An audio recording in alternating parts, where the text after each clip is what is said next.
آپ کی اس جماعت کو یہ اعزاز حاصل ہے، بلکہ ہمیں اور آپ کو یہ اعزاز حاصل ہے۔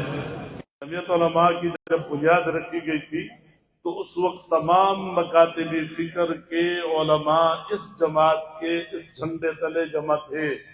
اس وقت ہندوستان، متحدہ ہندوستان میں کوئی دوسری جماعت نہیں تھی، ایک ہی جماعت تھی جس کا نام جمعیت علماء تھا، جس میں دیوبندی تو تھے ہی تھے، قیادت ہماری تھی، ہمارے ساتھ اہل حدیث مکتبی فکر، بریلوی مکتبی فکر، اور یہاں تک کہ اہل تشیع کے نمائندے بھی اس جماعت کی بنیاد میں شامل تھے۔ تو یہ تمام مکاتب فکر کی ایک متفقہ اور متحدہ جماعت تھی، جس کی بنیاد اس وقت بھی الحمدللہ ہمارے اکابرین نے رکھی اور سب کی قیادت کرتے رہے۔ آج کے دور میں بھی میرے اور آپ کے قائد ملت اسلامیہ حضرت مولانا فضل الرحمان صاحب دامت برکاتہم العالیہ اپنے ان اکابرین کے اس پاکیزہ مشن کی تکمیل پہ چلتے ہوئے، اس مشن کی تکمیل کے لیے جدوجہد کرتے ہوئے آج الحمدللہ پاکستان کی تمام قومی جماعتوں کے سربراہ ہیں، اور آج بھی آپ کو یہ اعزاز حاصل ہے کہ آپ کی جماعت کی امامت میں تمام کی تمام جماعتیں آپ کی جماعت کی پشت پر ہیں اور آپ کے پیچھے ہیں۔ ہمیں چاہیے کہ جب ہم اتنے بڑے بڑے ہمیں اعزازات ہمیں مل رہے ہیں تو ہم جماعت کو کیا دے رہے ہیں، ہم کیا خدمت کر رہے ہیں۔ آپ حضرات ایک ایک ورکر، ایک ایک ساتھی کی قدر و قیمت ہمارے ہاں تو اتنی زیادہ ہونی چاہیے اور ہوئے کہ ہم آپ کو سونے پہ تولیں تو ہم آپ کا اعزاز ہم پوری تقریب نہیں کر سکتے ہیں، جو آپ کی محنت اور آپ کی خدمت اور ان حالات میں آپ جمعیت علماء اسلام کے ساتھ ڈٹے ہوئے ہیں۔ میری آپ سے گزارش ہوگی، درخواست ہوگی کہ آنے والے بلدیاتی انتخابات جو 15 کو شاید ہو جائیں، ویسے تو پچھلے کئی دنوں کئی دفعہ ملتوی ہو چکے ہیں، لیکن اگر ہوتے ہیں آپ نے یہ طے کر لینا ہے کہ بلدیاتی انتخابات ہو رہے ہیں اور ہم نے اپنی قوت کا اظہار اس پرچی کے ذریعے سے کرنا ہوگا کہ ہم اس ضلع میں کتنے ہیں، ہماری طاقت کتنی ہے، ہماری قوت کتنی ہے۔ تو یہ امتحان جو ابھی 15 جنوری کو ہے، میری دعا ہے کہ اللہ تعالی ہم سب کو اس امتحان میں کامیاب بنائے اور جمعیت علماء اسلام کو بھرپور طریقے سے اس میں کامیابی سے ہمکنار فرمائیں۔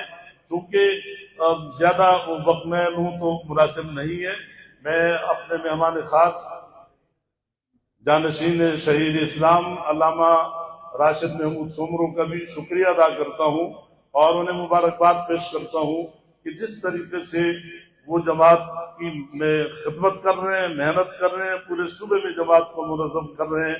بہرحال یہ ایک بہت بڑی خدمت ہے۔ اللہ تعالیٰ قبول فرمائے، اللہ آپ تمام حضرات کی حاضری کو قبول فرمائے۔ السلام علیکم ورحمۃ اللہ وبرکاتہ۔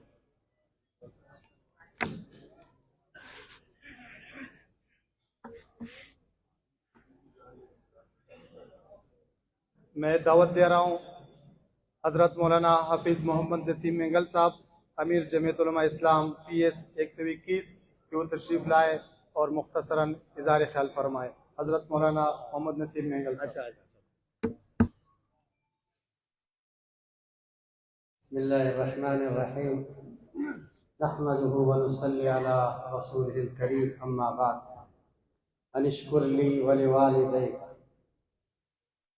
میں انتہائی ہمارے قابل قدر، ہمارے دلوں کی دھڑکن اور ہماری آن اور شان برادر محترم، فخر جمعیت، قائد سندھ، جانشین شہید ناموس رسالت حضرت مولانا علامہ راشد محمود سومرو صاحب زیدہ مجدہ، ان کے ساتھ ان کا کابینہ، قاری عثمان صاحب، حضرت مولانا عمر صادق صاحب، ہمارے استاد محترم کے فرزند سید حماد اللہ شاہ صاحب، اور ہماری جمعیت کے روح رواں اسلم غوری صاحب، اور مولانا عبد الکریم عابد صاحب،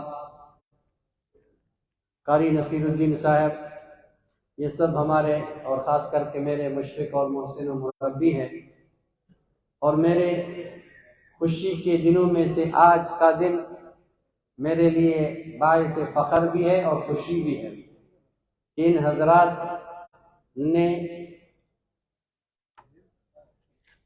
حضرات نے اپنی قیمتی اوقات میں سے وقت نکال کر کے ہمارے اس غریب خانہ اور ہر طرح سے ہمارا علاقہ پورا کا پورا سندھ پسماندہ ہے، منگو پیر کی پسماندگی ان سب حضرات کے سامنے ہے۔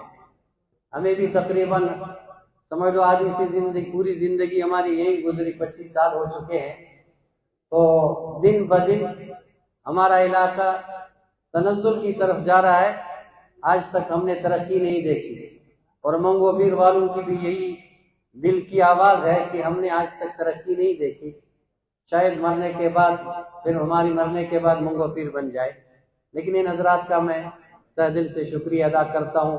اس پسماندہ علاقہ میں انہوں نے ہمارے علاقہ کا اور ہمارے مقام کا انتخاب کیا، خاص کر کے مفتی خالد صاحب اور ہمارے پورے ضلع کے ساتھی، اور جو ہمارے مجلس عاملہ اور عمومی اور شورا کے ساتھی ہیں، ان سب کا میں دل کے گہرائیوں سے شکریہ ادا کرتا ہوں کہ آپ حضرات نے اس غریب علاقہ میں، پسماندہ علاقہ میں قدم رنجیدہ فرمایا، اور ہمیں یہ آپ حضرات نے یہ ہماری حوصلہ بھی فرمائی، اور ہمارے علاقہ میں آپ حضرات تشریف لائے۔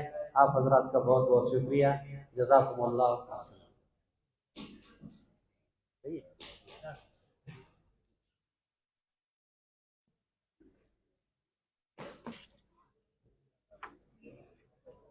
وقت بھی انتہائی گزر چکا ہے اور مہمان خاص کے آپ حضرات انتہائی انتظار میں ہو۔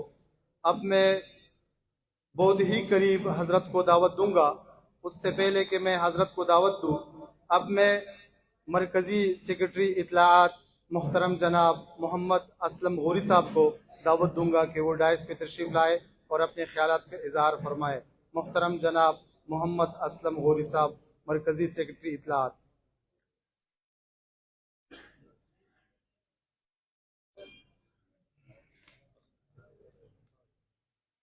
بسم اللہ الرحمن الرحیم، نحمدہ ونصلی علی رسولہ الکریم، اما بعد۔ قائد سندھ علامہ راشد محمود سومرو صاحب اور دیگر اکابرین جمعیت علماء اسلام صوبہ سندھ،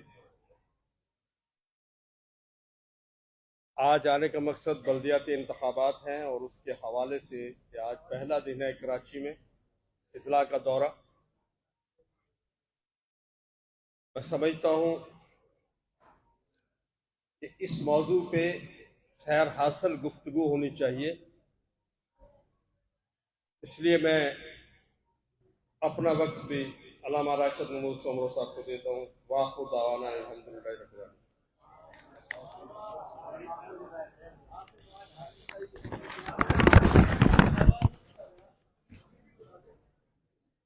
میں الفاظ تشکر کے لیے نوجوانوں کے دلوں کی دھڑکن امیر ضلع غربی حضرت مولانا مفتی محمد خالد صاحب کو دعوت دوں گا کہ وہ تشریف لائے اور مہمانان گرامی قدر کا شکریہ ادا کریں۔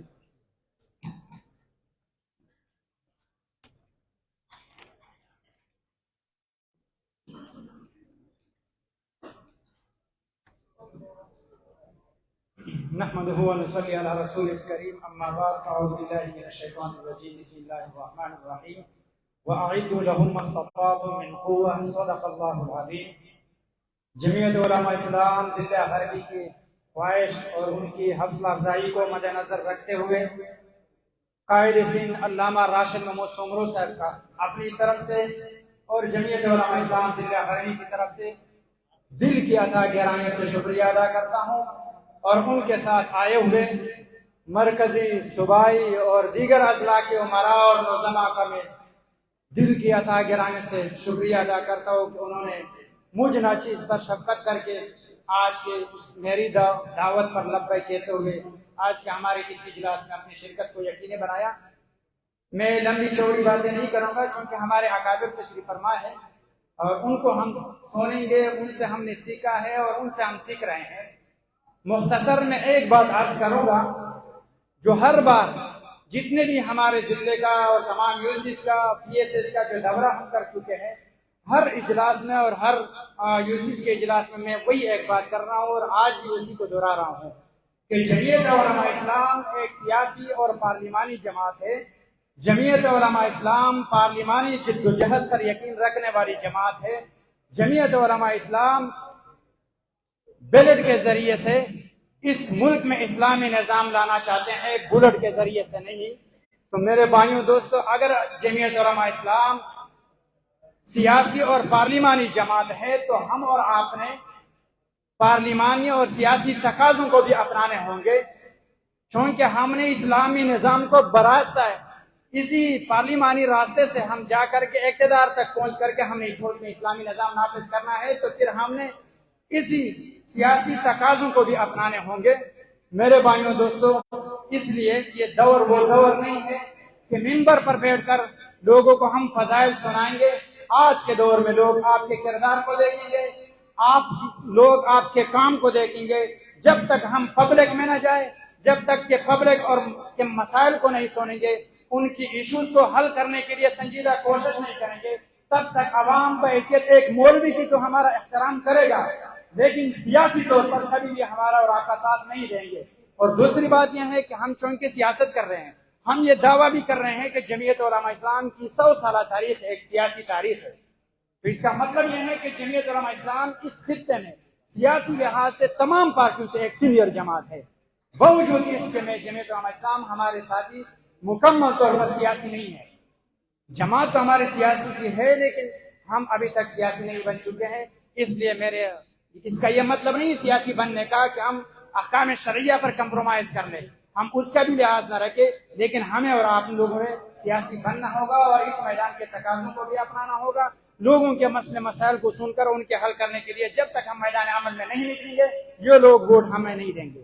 لہٰذا میرے بھائیوں دوستو، جلد سے جلوس کی اپنی جگہ پر ان کی اہمیت ہے، پوری ملک کی سطح پر ہمارے لیے ایک فضا تو بنا رہا ہے، لیکن ووٹ کے لحاظ سے بنیادی طور پر وہ ہم نے اور آپ نے عوام کے پاس جانا ہوگا، ان کے گھر پر جانا ہوگا، ان کے مسائل جب ہم حل کریں گے تب وہ لوگ ہمارے اوپر اعتماد کریں گے۔ اور دوسری بات یہ ہے کہ ہماری جو پینل ہے، اگر پینل آپ لوگوں نے اتارے ہیں ہر یونیورسٹی میں، تو آپ نے جیت کے انداز سے نکلنا ہوگا، ایک دبنگ انداز سے نکلنا ہوگا۔ لوگ آپ کے اوپر اعتماد کر رہے ہیں، لیکن اگر آپ صرف ایک فارمیلٹی کے طور پر آپ کھڑے ہوں گے تو لوگ سمجھتے ہیں کہ میں کیوں فلاں وڈیروں کو ناراض کروں، میں کیوں فلاں جاگیردار کو ناراض کروں، یہ تو ویسے بھی جیتنا نہیں چاہتے ہیں، جیت کے انداز سے میدان میں نہیں اترے ہیں۔ اس لیے اگر ہم نے نکلنا ہے تو مضبوطی کے ساتھ ہم نے نکلنا ہوگا، لوگوں کے گھر تک پہنچنا ہوگا۔ میں زیادہ بات لمبا نہیں کرنا چاہتا، میں مختصر قائد سندھ کے سامنے ایک دو باتیں عرض کروں گا اور اس میں نوٹس میں لاؤں گا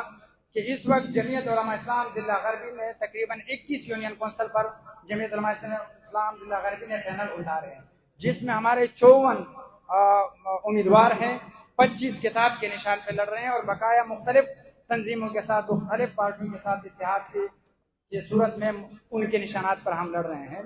اور الحمدللہ ہم نے بلدیاتی الیکشن سے پہلے بھی تمام ضلع کے تمام یونیورسٹیز کا ایک دفعہ نہیں دو تین دفعہ دورہ کیے ہیں اور بلدیات کے حوالے سے اور اس کی اہمیت کا احساس بھی ساتھیوں کو دلایا۔ پھر آخر میں ہم نے ایک ورکر کنونشن بسلسلہ بلدیاتی الیکشن وہاں سیلیبریشن ہال میں ہم نے منعقد کیا، جس میں قائد سندھ خود مہمان خصوصی تھے۔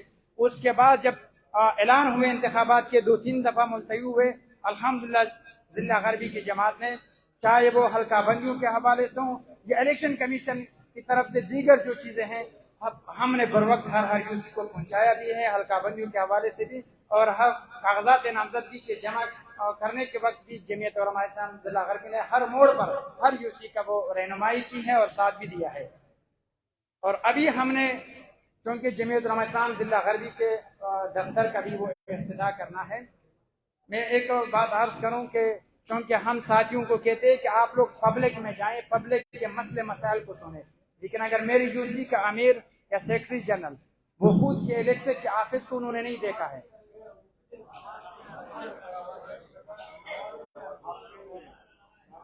تو